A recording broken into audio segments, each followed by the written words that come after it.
Hello guys, so welcome to today's show. My name is CHUKS and you're on JFL TV, the home of football. So today is the first time we see our program. For here we bring you the latest Arsenal news updates as they drop all over the world. So for now, let's start with today's news. About Steve Parish, will be Crystal Palace co-owner. Don't come as I call the talk say everybody at Crystal Palace is looking forward to the Arsenal game because they don't sack their manager, will be Patrick Vieira. They can't go hire the under-21 coach Paddy McCarthy. So Babacon the talk say since we Vieira did for this year, they never win any match. As they don't change manager now, they are hoping to start their winning run with Arsenal. So they're very, very excited. According to what's in the co-owner talk, say they are very, very excited to play Arsenal because of what the records has said. You get, because for the last 5 games we don't play for Arsenal Emirates, them don't draw 3 times and win us 1, Arsenal win 1. So for that reason, they are pumped. They get that belief, say Arsenal are like their second home, so they get good results for them. So maybe they will start their good results for them moving forward. Well, I never really know what's going to happen, so we could just see how the match will play. The match now today, I think that kind of 3 p.m. Nigerian time, so we'll see how the match will be. At the same time, even Crystal Palace interim manager now Paddy Paddy McCarthy instead don't come as I call it talk say for this match one play to this one go approach Arsenal aggressively. You get they promise the Palace and faithful the fans them say now what you want to do for in your own media setting where they show for Palace TV. You get even Sky Sports reporter so because they say yes in this match they are going there aggressively to show Arsenal Pepe. You get well. Everything I talk is cheap. Make him go ask Fulham manager. Waiting Fulham manager talk when himself they talk, you know. At the end of the match, back come and say Arsenal are the best team in the league. So talk is cheap, you get. So match your talk with your action. Don't come here and play packing the ball or play 10 men behind the ball. Come here and play no good football, you get. I'm going to see what's going to happen. So today is the birthday of one of our community members, Innocent Peter Oraka. So Baba, happy birthday to you, and we wish you all the best things life has to offer. So just thank you, say make you just go enjoy your day, get so you get them out. And for those who send me, say make I post them on their birthday. Say, see, if you tell me make I post your birthday, make sure so you remind me, especially when you tell me like 10 days away. Yes, remind me because I get lots of messages. Get and the more messages they come, your own will go down. They engage people well. Get so try to send a reminder because many people go to message say, "Ah, just not post me." I don't feel remember now. You get many things they decide. You get. I beg try to give me a reminder. So God bless you all. William Saliba, we're going to get news about an injury. So Saliba is set to be out for some weeks, get few weeks actually. Now waiting with the report so they hear about William Saliba. So in the likely to miss today's match, then thank God say the international break is coming very, very soon. You get after this match now, national break don't happen. 2 weeks international break. So after that 2 weeks, we can't know how many weeks they left for Saliba to be out. Yes, and that's part of the things what they talk about. Playing every day, not having adequate replacement. That has been always. If they say we get Saliba rest of power too, like we come out Saliba, we put Saliba will get rest now. But because we don't have adequate manpower, I guess we have quantity, we don't have quality. That's just the key. So you know they're very easy. That's why they see all this kind of breakdown. So it is what it is. You can't cry over spilled milk. We just look for how we can manage players, pending when Saliba will come back. Not just Saliba, even Tomiyasu self don't they ruled out for Japan squad for their JFA. Yes, the JFA, that's the Japan Football Association. They don't come outside, they confirm and say deal for the international level they go play again. So main go they recover. In yourself, only God know how many weeks that one go be because that's why come on for stadium with crouches. Yes, so we don't say that one will be play. Yes, Saliba still come out, they don't even strap on, still waka normal. Yes, so I never really know. So more just to watch. Our prayer be say all these guys will come on, make it not be a lengthy injury because this is part of the things will affect us last season. Yes, no qualify for Champions League because our players were injured in the dying part of the season. Yes, so and we didn't have adequate replacements because it is one thing for your player to be injured. It is another thing for the replacement to be of the same level you get with the one that got injured. As long as the level don't drop, because you can't compare a Rob Holding and a William Saliba. They are not, when it comes to speed, Saliba gap on by far. When it comes to domineering height, Saliba gap on. Anything, what you want to call? Okay, so you cannot compare the two of them. So now the quality that now our backline it will drop immensely because the combination of Gabriel Magalhaes and Rob Holding can't be compared to Gabriel Magalhaes and William Saliba. Well, we don't have a choice. So now another thing we can hear be say Arsenal don't step out of the race to sign Vlahovic as Chelsea and Manchester United then they lead the race to sign the guy. And what you also be say after the feel say the money to sign that guy go be very very high. You get so and anytime way all those kind of Chelsea and Manchester United don't they involved in signing somebody, the bidding war go dey. You get that's the thing because they get money to throw around. Just like Manchester United they go for Osimhen, Man United also they go for Vlahovic. I don't know the one with the one sign. Because so Arsenal don't leave Vlahovic for them. I don't know because as we stand like this now, we don't get number 9 at J. We don't get number 9. No, they count Jesus as number 9. He's not a goal poacher. He's not a clinical striker. He's not somebody who's very very prolific. When you talk about a number 9, you're talking about people in the caliber of maybe Vlahovic, maybe the caliber of Osimhen, maybe the caliber of Benzema, Lewandowski. Players that can give you 20 goals at least 20 goals in a season. We're not talking about somebody who says a striker and give you 10 goals, 11 goals, 12 goals in a season and you're happy. Yeah, I have a striker. That was a striker. That's not a striker. You get a striker. It is because we come from the likes of all those kind like Alexander Lacazette era. You get they manage mediocrity. The manager. That's why when we see people like Jesus, we call they happy. By the time we sign somebody like Osimhen, Jesus go to Benjamin. At that time, we go say yes, we no get striker. Yes. So that's it. People like Alan. Now if they call striker and then the striker. So they add Jesus to that caliber. Jesus is a step lower than all those people you get. So because your major job as a number 9 is to bust the net. That's one of the things they miss ever since Aubameyang just lose in form. But why you promise us at least 20 goals per season, at least now, or sometimes you give them maybe 18, 17, at least in the try. For your own time in the try before you can lose form again. So since those Henry days, how many strikers do ever get to they give us like 20-25 goals per season? That is what the champion winning side they give you. Get look at when Inter win the Serie A, where they give Lukaku player of the season. How many goals he score for that season? Almost like that something goes back. That is what we're talking about. So we need striker. Just that the strikers are available now, their money not die. So away from that, so they're going to check the wages where clubs they pay players for England. So when they say Arsenal number 6, you can say Ateta don't reduce our wage bill drastically. When I check the list, no go believe say Arsenal and 97,878,000 that they pay their players in a year.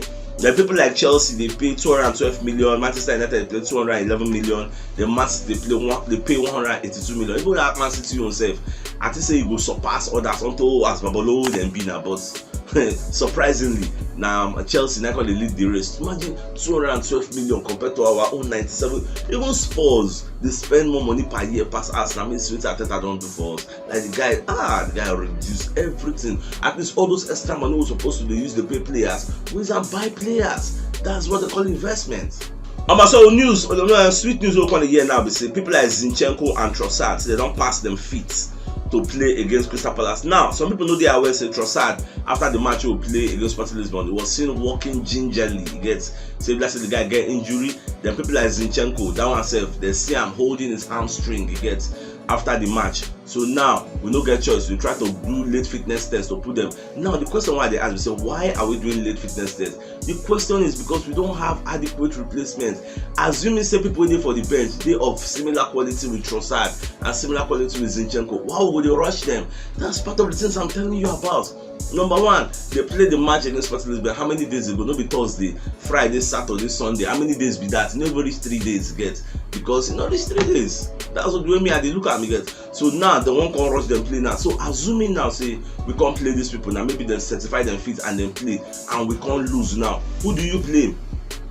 Who do you blame? That's part of things why I talk. So we know they get adequate time to rest, but people don't seem to understand. It is a football now, just to go markets, go buy Maggie, come back. Football, especially the EPL. EPL demands a lot of physicality. In the comment section, somebody was comparing La Liga to EPL. The EPL demands a high level of physicality that no other leagues gives you. You get so that is why players get injury up and down. Why do you think Casemiro they get red card up and down? Because the La Liga was a very slow league. You go slide people, you go get them. But EPL before you throw leg, the player don't move. Boom, go hit the player one kind of place where you say no expect. 2 red cards, don't miss 3 matches, 9 they miss 4 matches, that like 7 matches. Man, you the para, you get so the EPL no be your mate. So when they cut these players some slack, they're very very easy. Trossard get injury before, he rush and come back, he play for us. This one now against this particular but don't get another injury now. Now they are planning to rush him back. They easy. They say we'll get adequate players, you get. They go to rush and come back. This is food for thoughts for you. They also got the year now. We say Arsenal, Madrid, Man City, Bayern. So all of them they interested in signing Kaoru Mitoma. He gets off Brighton. Say they won't use the guy. Well, Brighton don't come outside. Let everybody know say the guy is not for sale. Or we know say get the kind of money they will give them and they don't go get choice. They will sell the guy. But more just to watch because some Arsenal faithfuls they talk say could go for Mitoma, more go sign her. Well, that's a good idea. But at the same time, na Brighton hand it so more just they see how the summer will be. And if you be Mitoma, Arsenal come, Bayern come, Madrid come, who you go for? Okay, now a lot of people for the comment section they don't accuse me say I know they use my I know they get emotions if Arsenal don't like I they support Arteta. I know they see things from their point of view.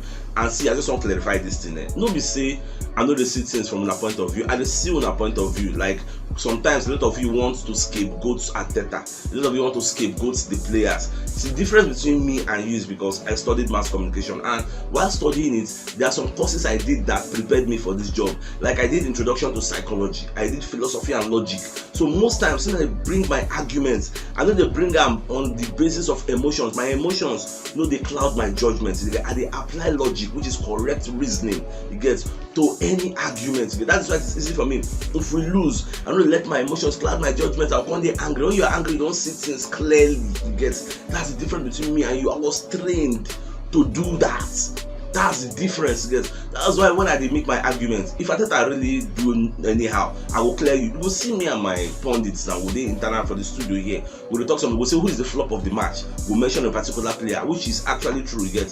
So that's the way me I bring my arguments. So nobody say maybe the loss, so you ask and they lose, that affects me. Come on, it affects me. If I thought I do anyhow, in the course of all my shows over the years, you will see me, I will say, I thought I do this, so I do mistake. Maybe every time you're going to look for Arteta to scapegoat her. I quite agree that the buck stops at the stable, but nobody say everything what we do, anything player do, you go carry and say okay, Arteta go blame, or because we lose for that reason, you say I don't go support Arsenal again, you sure I don't go watch Arsenal and news again, you sure I don't go follow, I don't go watch the match. Come on, no, that's wrong. So away from that, so Crystal Palace manager Paddy McCarthy don't come as I call the talk say this their keeper Joe Whiteworth get huge confidence in the boy. The boy is a 19-year-old player. Now see where this thing becomes interesting. Crystal Palace first manager, first keeper Vincente Guatia, he don't get injury, so he no play for the last match he played against Brighton. Then come out Amsha. Then Sam Johnston will be the second choice. He get injury, it's not available. Now the third choice will be Whiteworth. Is a 19-year-old boy. And then they draft him for that match, and he played according to them. He tried, but 19-year-old and 19-year-old now. But he be like say that he be like the fourth or fifth choice in the cadre, in the ladder. I get it no make sense, Abi.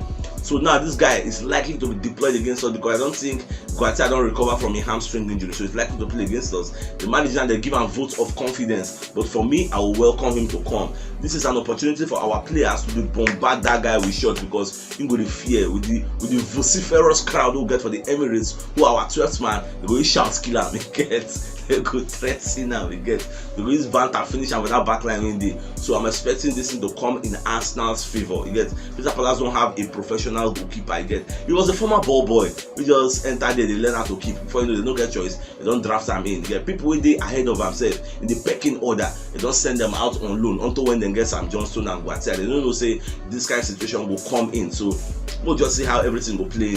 We'll see whether they will use or whether Guatia or just Sam Johnston will don't recover. So we'll see as it goes up. Even L'Equipe will be one of the newspapers for France. Now come as I call it, say Marcel no go invite Tavares to come back to that place because the guy gets a lot of defensive errors when they make. So going forward is absolutely fantastic, but defending, which is his actual job, he's failing to do that perfectly. So for that reasons, they're not going to bring him back because they score plenty goals, but defensive frailties are just too much. So it is what it is. And a part of the complaint, what we said with the complaint for Arsenal, is not good defensively, which is why some people are of the opinion so make Arteta convert him from a defensive fullback to an attacking fullback or attacking winger rather. So we'll just see how it will be.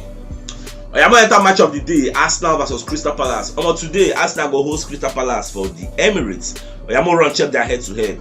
So for the last 5 games for year, Arsenal draw 3, win 1 and lose 1.